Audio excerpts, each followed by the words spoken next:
আসসালামু আলাইকুম। ওয়ালাইকুম আসসালাম। আসসালামু আলাইকুম দর্শক। ওয়ালাইকুম আসসালামু আলাইকুম। সালাম। হ্যাঁ, শুনছি আপনাকে, প্রশ্ন করুন। কথাটা হলো যে কথাটা হলো কোন দোয়া আছে যে দোয়াটা পড়লে সকল ধরনের পাপ কাজ থেকে সারাদিন মনে করেন যে বিরত থাকা যায়? এরকম কি কোনো দোয়া আছে যে করতে চাইলেও মনে করতে ওকে, পারবো না? ওকে, আপনার প্রশ্ন আমরা বুঝেছি। আপনি থাকুন আমাদের সাথে, আপনার প্রশ্নের উত্তরেই যাব ইনশাল্লাহ।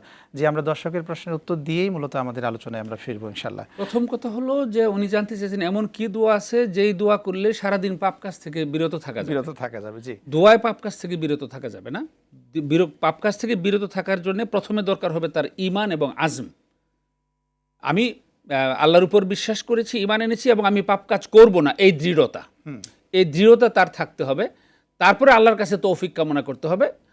যে আল্লাহ যে সমস্ত দোয়াগুলো কোরআনে শিখিয়েছেন, রাসূল সাল্লাল্লাহু আলাইহি ওয়াসাল্লাম হাদিসে সুন্নাতে যে সমস্ত দোয়াগুলো বলেছেন, সেই দোয়াগুলো তখন পড়তে হবে। শুধু দোয়া পড়লে কিন্তু পাপ কাজ থেকে বিরত থাকা যাবে না। পাপ কাজ থেকে বিরত থাকার জন্য আজম থাকতে হবে, নিজের ইচ্ছা থাকতে হবে, চেষ্টা থাকতে হবে যে আমি পাপ কাজে যাব না, এবং আল্লাহ তাআলার কাছে দোয়া করতে হবে আল্লাহ যেন আমাকে পাপ কাজ থেকে ফিরিয়ে রাখে। ওনার নিজের ভাষায় নিজের মতো করে বলবেন যে আমি চেষ্টা করছি, আল্লাহ তুমি আমাকে পাপ কাজ থেকে ফিরিয়ে রাখো। এখানে আরেকটা বিষয় ওস্তাদ বলা যায় কিনা, যে রব্বি কারিম তো আমাদের একটা প্রোগ্রাম দিয়েছেন, কোরআন। অর্থাৎ আমার ব্যক্তি জীবনে যত কাজের সাথেই আমি থাকবো, সব কাজেই যদি রব্বুল আলামিনের প্রোগ্রাম অনুযায়ী আমার জীবনকে পরিচালনা করি, তবেই তো পাপ কাজ থেকে আমরা মুক্ত থাকতে পারবো। কোরআন এবং সুন্নাহর আলোকে যদি জীবন পরিচালনা করার ব্যাপারে চেষ্টা করি।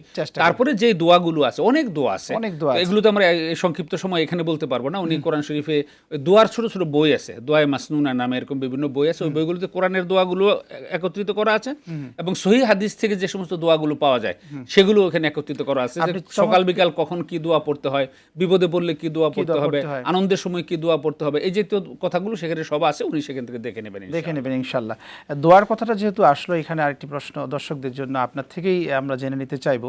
অনেকে শুধু মাসনুন দোয়ার কথা বলেন, আপনি কিন্তু একটা বেসিক ইম্পর্টেন্ট একটা মূল কথা বলেছেন যে কোরআনেও দোয়া আছে। আল্লাহ তো শিখিয়ে দিয়েছেন আমি অসুস্থ হলে কি দোয়াটা করবে, আমার বাবা মার জন্য কি দোয়া করব, আমার খুশির সময় আমি কি ধরনের দোয়াগুলো পড়বো, কিন্তু কোরআনেও অসংখ্য দোয়ার কথা আল্লাহ রাব্বুল আলামিন বলেছেন। জি, বেশ কিছু কিতাবে কিন্তু প্রথমে কোরআনের দেওয়া দোয়াগুলো আনা হয়েছে, এক বিষয়ভিত্তিক ধরে করেছে, তারপরে আবার সহিহ সুন্নাহ থেকে যে সমস্ত দোয়াগুলো পাওয়া গেছে। তো ওই অবশ্যই কোরআনের দোয়াকে অবশ্যই প্রাধান্য দিতে হবে। কোরআনে আল্লাহ তাআলা যেগুলো শিখিয়েছেন এগুলো। তবে সবচেয়ে জামে দোয়া যেটা রাসূল সাল্লাল্লাহু আলাইহি ওয়াসাল্লাম বলেছেন, রব্বানা আতিনা ফিদ দুনিয়া হাসানা ওয়া ফিল আখিরাতি হাসানা ওয়া কিনা আযাবান্নার। আমার জীবনের সমস্ত চাওয়া পাওয়াই এক কথার মধ্যেই এখানে অলরেডি সন্নিবেশিত করা হয়েছে।